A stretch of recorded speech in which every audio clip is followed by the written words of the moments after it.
if you are a foreigner living in Mexico, what do you call yourself? So I made a couple videos, and in the comments, I found out from local people, from Mexicanos, that using the term expat is just not really liked. And the reason why is because to them, it feels like we are using the term expat to avoid using the word immigrant, because immigrant has really negative connotations especially in the United States, right? So I think that if you are moving here and you're living here long term, then I think, foreigner and immigrant, if you're actually immigrating to Mexico, then it absolutely makes sense to use that term. But for someone like me, I'm living here. I really love it, but I know that it's not my forever place. Not because there's anything wrong with Mexico. It's amazing. I just know intuitively it's not the place that I'm going to stay. But while I'm here, I want to contribute positively. I want to be a good neighbor, like while I'm here. But one of the reasons why, well, when I'm talking in everyday conversation, then I am adopting the term foreigner because that's more well received by people here. But when I'm doing YouTube stuff, I'm going to use the word expat because that is going to get it in front of more US citizens that are now in Mexico. Because I absolutely want to dialogue with the local community, people that were actually born in Mexico and live here. But I also want to be reaching the people from the US and even Canada and other places, and talking about like ways that we may be offending local people and not even knowing it, right? So, for instance, saying the term expat.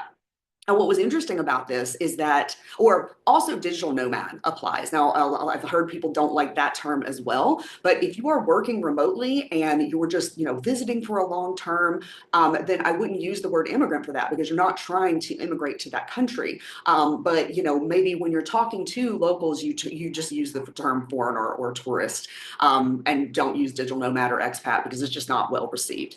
And I'm sure it depends on who you're talking to. I mean, none of these statements are meant to be like blanket statements, like everyone has a problem with this. But just looking for ways that we can integrate and we can be something positive instead of like getting on people's nerves.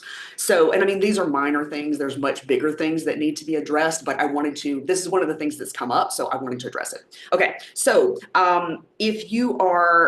so one of the things that was pointed out in the comments twice and two of the comments on another video was that, stop calling yourself an expat's bullshit. You're just calling yourself that because you don't want to call yourself an immigrant. You're just trying to make yourself feel better.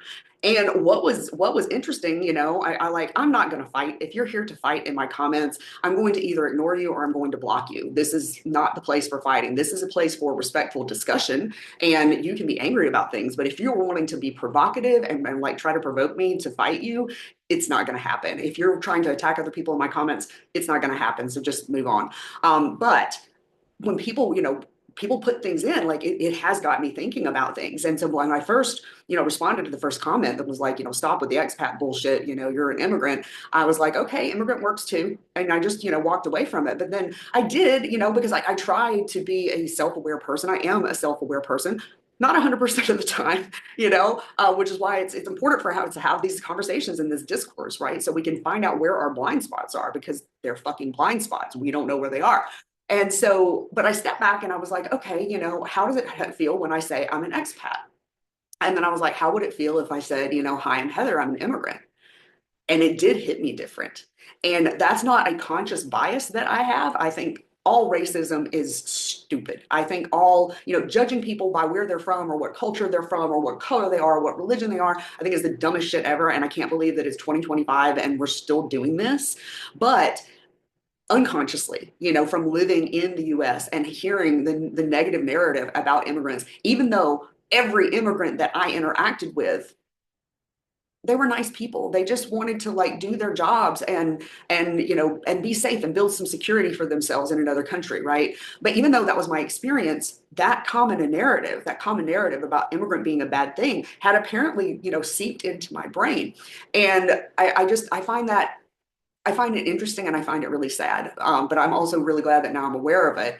And, I mean, if someone wants to call me an immigrant, then I'm an immigrant.